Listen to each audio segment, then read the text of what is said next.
Hi friends, welcome to vlogs with Raji. അപ്പോൾ ഈ വീഡിയോയിൽ ഫുൾ മീൽസ് തന്നെ നിങ്ങൾക്ക് വേണ്ടി ഞാൻ ഒരുക്കിയിരിക്കുകയാണ്. അപ്പം ഇത് എങ്ങനെയാണ് ഉണ്ടാക്കുന്നത്, എന്തൊക്കെയാണ് ഇതിൽ വിഭവങ്ങൾ എല്ലാം നിങ്ങൾക്ക് കാണാം. സ്കിപ്പ് ചെയ്യാതെ മുഴുവനായിട്ട് കാണണം. ഇത് മൊച്ചപ്പയറാണ്. മൊച്ചപ്പയർ തലേദിവസം വെള്ളത്തിലിട്ട് കുതിർത്തിയെടുത്ത് കുക്കറിൽ നന്നായിട്ട് സോഫ്റ്റായിട്ട് വേവിച്ചെടുത്ത് മൺചട്ടിയിൽ ചേർത്ത് ഇപ്പോൾ അടുപ്പ് കത്തിച്ചിട്ടുണ്ട്. ഇപ്പം ഗ്യാസ് അടുപ്പ്. അതിൽ കുറച്ച് 4 മുരിങ്ങക്കായ കഷ്ണങ്ങളാക്കിയതും കുറച്ച് ചെറിയ ഉള്ളി, ഒരു പിടി ചെറിയ ഉള്ളി കഴുകി അതും കൂടി ചേർത്തിട്ടുണ്ട്.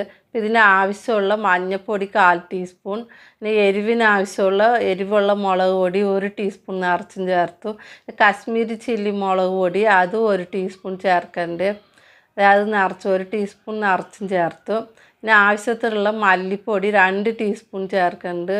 2 ടീസ്പൂൺ നിറച്ചും ചേർക്കാം.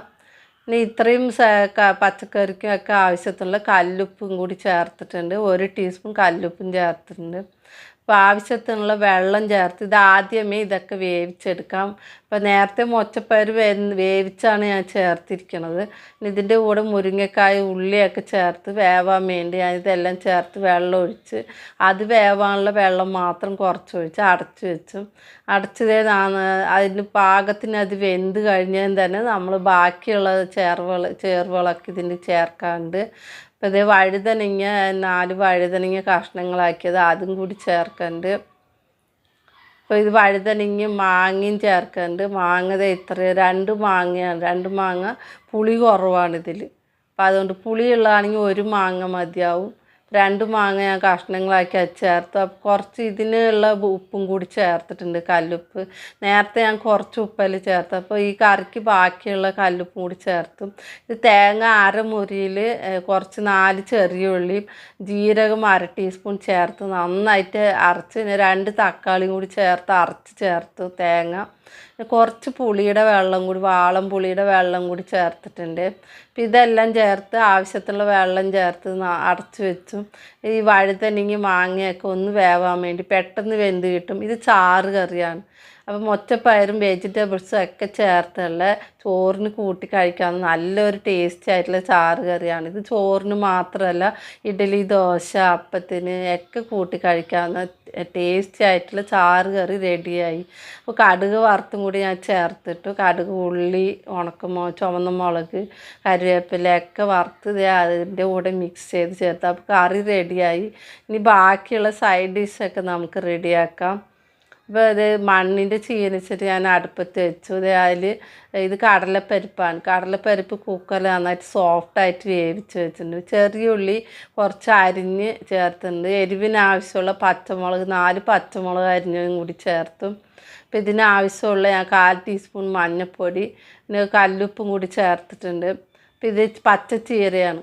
നല്ല പച്ചച്ചീര പൊടിയായിട്ട് കഴുകി അരിഞ്ഞ് ചേർത്തിട്ടുണ്ട്. അപ്പോൾ ഇതിൻ്റെ കൂടെ ചേർത്ത് കുറച്ച് ഇതിനാവശ്യമുള്ള തേങ്ങ ചിരകിയതും കുറച്ച് പച്ച വെളിച്ചെണ്ണയും കൂടി ചേർക്കുന്നുണ്ട്. അപ്പോൾ ചേർത്ത് ഇതെല്ലാം ചേർത്ത് ഇങ്ങനെ മിക്സ് ചെയ്യുക. അത് അടച്ച് വെച്ച് വേവിക്കാം. അപ്പോൾ ഒരു പകുതി വേവായപ്പോഴേക്കും ഞാൻ എല്ലാം കൂടി ഒന്ന് മിക്സ് ചെയ്ത് കൊടുത്ത് തുറന്നു. ഇത് അടപ്പ് തുറന്ന് നന്നായിട്ട് മിക്സ് ചെയ്ത് കൊടുക്കുക. ചീര അത്രയും ഉണ്ടായിരുന്നു, പക്ഷെ വെന്ത് കഴിയുമ്പോൾ തീരെ കുറവാകും. വേണ്ട പകുതിയായി. ഇപ്പം പച്ചച്ചീര നല്ല ടേസ്റ്റി ആയിട്ടുള്ള ചീര തോരനാണ്. കടലപ്പരിപ്പ് ചേർത്ത ചീര തോരന് റെഡിയായി. അപ്പോൾ സൈഡ് ഡിഷ് ശരിയായി. അപ്പോൾ ഒന്ന് മുട്ടയും കൂടി ഉണ്ടാക്കാം. മുട്ട ഓംപ്ലേറ്റും കൂടി നമുക്ക് ഉണ്ടാക്കിയാലോ എന്ന് ഓർത്ത് വേഗം തന്നെ മുട്ട പൊട്ടിച്ച് അതിൽ കുറച്ച് ഉള്ളിയും തക്കാളിയും ഒക്കെ ചേർത്ത് ഉപ്പൊക്കെ ചേർത്ത് ഞാൻ അടിച്ച് മുട്ട ഓംപ്ലേറ്റ് ചെയ്ത് മേളിൽ കുരുമുളക് പൊടിയും കൂടി ചേർത്തു. വിതരി അപ്പോൾ അതും കൂടി ഇതിൽ മറിച്ചിട്ട് വേവിച്ചെടുത്ത്. അപ്പോൾ മുട്ട ഓംപ്ലേറ്റും കൂടി ചോറിന് റെഡി ആയിട്ടുണ്ട്.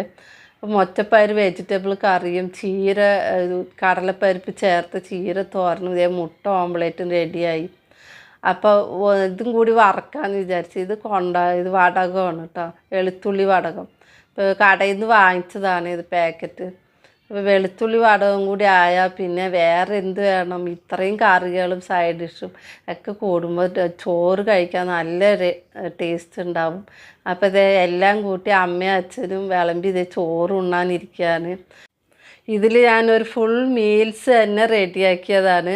എൻ്റെ ഒരു സബ്സ്ക്രൈബർ ചോദിച്ചത് കിച്ചണിൽ ഉണ്ടാക്കുന്ന എല്ലാ ഫുഡും ഒന്ന് വീഡിയോ എടുത്തിടാമോന്ന്.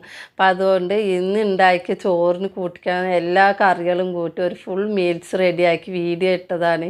ഇഷ്ടമായ ലൈക്ക് ചെയ്യണേ.